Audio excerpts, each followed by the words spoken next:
Hi, this is Senator Dave McCormick. I'm sorry I can't join you today in person, but I'm thrilled to be able to address you virtually and welcome you all to Pittsburgh for Robotics and AI Discovery Day.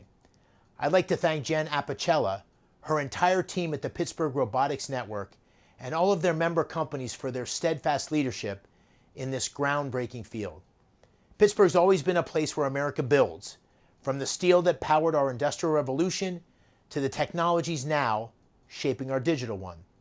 Today, that same innovative spirit is driving a new era of growth, led by the incredible entrepreneurs and engineers and researchers who make up our region's deep tech ecosystem.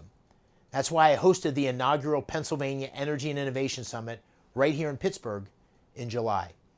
Because our state, this region, and the unique resources we have are positioned to be the home of America's energy and AI revolution.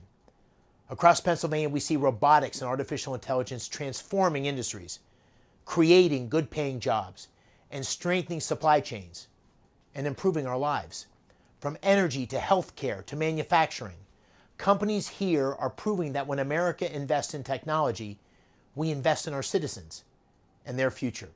The work happening in Pittsburgh is not just about machines or algorithms. It's about opportunity.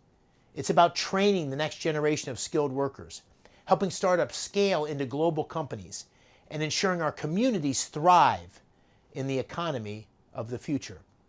I believe this region represents the very best of what America can achieve when we work together. Universities, businesses, the trades, the government, all aligned to drive innovation, competitiveness, and opportunity. So to everyone participating in Robotics and AI Discovery Day, and to the Pittsburgh Robotics Network for putting on this outstanding event, thank you. Your leadership is showing the world that Pittsburgh is not just part of the future of technology, it is defining it. Together we are building the next great American century right here in Pennsylvania.